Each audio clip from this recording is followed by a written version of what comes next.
There are a ton of new talismans in Shadow of the Erdtree, and today we're going to be going over the best talismans that you should be focusing on getting as soon as you can. The first one we're going to be going over is the Two-Headed Turtle Talisman, which greatly raises stamina recovery speed. This is even better than the previous turtle head talismans you could get. If you have been playing at all in the DLC, you know just how much you need to dip, dive, dodge, and weave to avoid enemy attacks. So having increased stamina recovery speed is incredibly important, because there is nothing worse than finally getting an open attack and completely running out of stamina. With the Turtle Head Talisman equipped, your stamina almost regenerates just as quick as you use it, which is absolutely phenomenal for finally being able to attack at your fullest when you get an opening on your enemies. To get this talisman, you're going to go from Castle Front, and you're going to run down this path right here, down this little valley, around the swamps, and then over to this location right here in this little pond. We're going to find a cave that you can run through to be able to get you over to the Elak River Cave. Then from here, you are going to head north all the way up this river to right about here. As you get to the end of this area, there's going to be a crab and a waterfall. You need to run to the waterfall. You can avoid all the enemies in this area. Just run right through the waterfall, and then on the other side of these three little dangly boys, you just loot this corpse for the Two-Headed Turtle Talisman.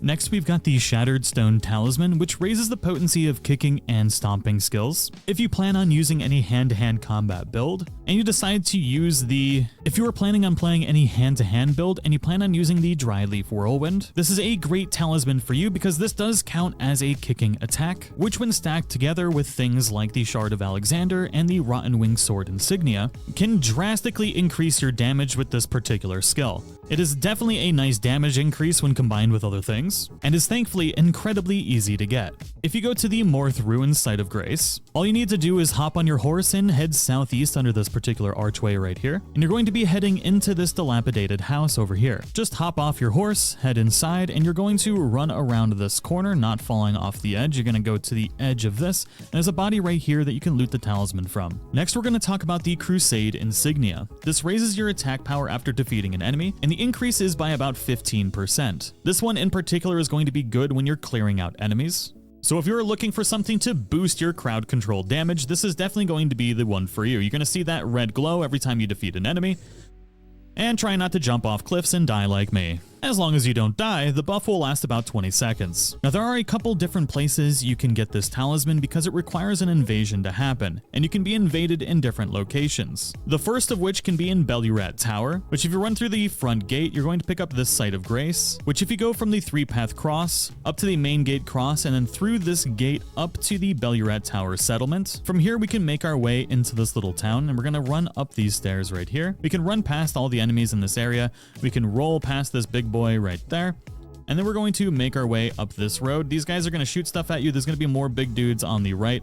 We're just going to continue running directly through this. There's going to be more big dudes that just came out this door. We're going to roll around them and inside of this door right here, and there's going to be a Site of Grace that you can pick up at the top of this. This is the small private altar. Then if you run from this Site of Grace up the stairs, you can bypass this big guy right there. And if you continue running down this way, there's a chance you can be invaded as you approach this tree in this area if you haven't had this invasion somewhere else already. Now, my first invasion was actually at the Church of Crusade, which is on the other side of Castle Ennis. The closest fast travel point is going to be the High Road Cross here. If you have not defeated R'hllana before, you can bypass it by going from Castle Front down this path right here, all the way down to the bottom to this little swampy area.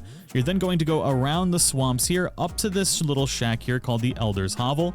You're going to open up the updraft here by slapping one of these stone cairns that is like right in the spot right here. Then you're going to jump your way up to this area where you can then pick up the Morth Highway South, and you're going to run all the way up to here. You're then going to travel to the Church of Crusade. These are the only two locations that I'm aware of to fight this one. If you find any other locations, feel free to leave them in the comments below. But essentially, you just need to defeat Fire Knight Quaylen, or however you pronounce its name, and once you defeat it, you'll be able to get the Crusade Insignia. Now, this next talisman might be great for anyone who wants to go full Oonga Boonga mode or likes using big weapons where you use two hands, and that is the Two-Handed Sword Talisman. This enhances attacks with two-handed weapons. The damage increases 15% for all attacks. So say you're using the new Great Katana, As long as you put 2 hands on it, you will then get the benefit of this talisman. This will work with any weapon where you put both hands on the same weapon, so it won't work with things like the dry leaf arts, the keen beast claws, or the backhand blades, or really any weapon where you end up with 2 of them instead of just 1.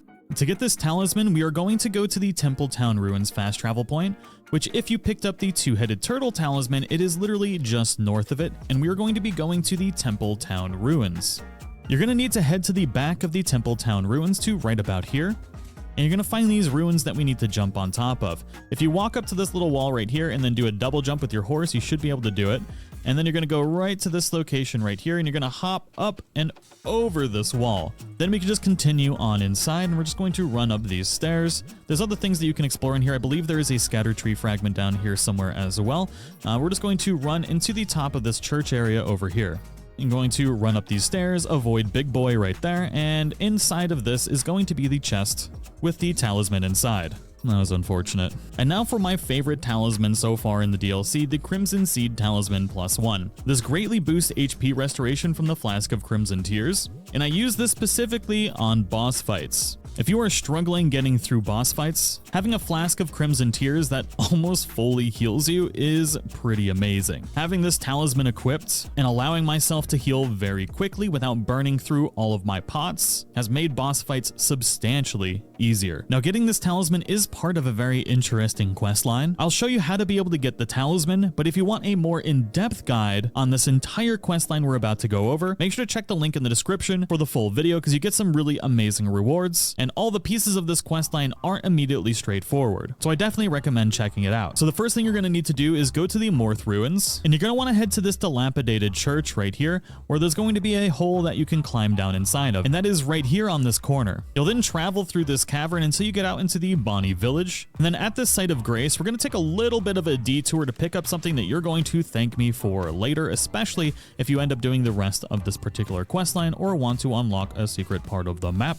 You're going to jump over that little cavern right there. Big holes are scary. I've died so many times in this game. And there is going to be next to this tree a little statue. And you're going to pick up this statue and you're going to get the emote "Oh Mother." There is a secret statue in the game that this emote will unlock. You can then fast travel back to the Bonnie Village, and you're going to travel north past the Recluse River downstream site of grace, past the bridge leading to the village, and then you're going to go all the way up north until you get to the Church District High Road. From here, you're then going to take the left road, and you're going to enter into the Cathedral of Manus Mitre. Words are hard. Now, inside of this church, there is a door that you can open right here, and we need to head to this NPC at the very back. We need to talk to this NPC and exhaust all the dialogue that they have. You should get the Hole-Laden Necklace and the Ruins map. If you keep talking to him, you can also study sorcery here. You can learn Glintstone Pebble, Great Glintstone Shard, Glintblade Phalanx, Carrion Phalanx, Carrion Retaliation, and Miriam's Vanishing. Now head back to the castle front. Then from here, we are going to head south down this road right here. You shouldn't have to fight anything along this path. Now, as you get into the fork in the road, you're going to want to take the left fork going even further down this path. Once you get down into the swampy area, you're going to hug the left wall here, avoiding all of these plants along the way. You're going to hop down and then keep hugging this left wall because this is going to get you deeper down. Now, as you get down into this area, you're going to see a big crab. You're going to avoid the crab and you're going to turn left into this little hole right here next to this giant plant. Now, we're just going to run through here. The way to get up is just right through here on the left-hand side. Then you're just going to keep hopping through. Now, as you near the exit of this particular area, you can actually pick up an item here to level up your summons in this zone. So go ahead and grab that. And there's also a Site of Grace that you can grab right here. So essentially, we've gone from Castle Front. Now, from the Site of Grace, we are going to continue down this river. So we are going to turn left into this little waterfall right here, where we kind of have to hop our way through this particular pathway. So we're just going to hop our way through. You can also get down into the bottom here too as well if you so desire. You're going to jump across. And then we are going to avoid all of these stupid little birds along this path. We're going to hug the left wall again to be able to get to across here. You can't get across on the right-hand side. And we are going to speed through here. Avoid all of this. There's a somber stone you can pick up right there, but you might get massacred by those birds. It's not really worth it, especially if you have infinite somber stones by now. And we are getting much closer now. Now we got to do a couple more hops to be able to get down here. We can hop, hop, and there's a Site of Grace that we can pick up right here. Now from this site of grace, we're going to hug the right wall to be able to get down even lower into this area. We're going to go down here, and there should be just a little pathway that we can follow all the way down to the bottom. Then we're going to cross that bridge and get to the other side. So now we've made it to almost the bottom-most area of the Shadow Realm. Now once you get down into this area, all you gotta do is just go across the river, avoid the big dude that's right here, and you're gonna go through this little tunnel until you get to the Cerulean Coast Site of Grace. Now from the Cerulean Coast Site of Grace, you're going to run down this way, you're going to avoid the big dragon, and then you're going to run directly across up this road over to the Cerulean Coast Cross. Now from here, we are going to jump up this little ledge right here, and there are a couple of these electric balls in this area, so you're going to want to run through here pretty quickly to avoid all of them. And at this big structure right here, we are actually going to head down. Yeah, those are the electric balls of doom right there. Definitely avoid those. And we're going to go to this little ledge where we can hop down, and we're going to hop down right here. And then we are going to drop down once again right there. And there's a bunch of hands in this area that you can just completely avoid. And we're going to make our way right around this. Now once here, what we need to do is we need to make our way around to the other side. If you go up that way, you can pick up a Great Grave Glovewort at the top of that object right there. We're just going to continue around this way.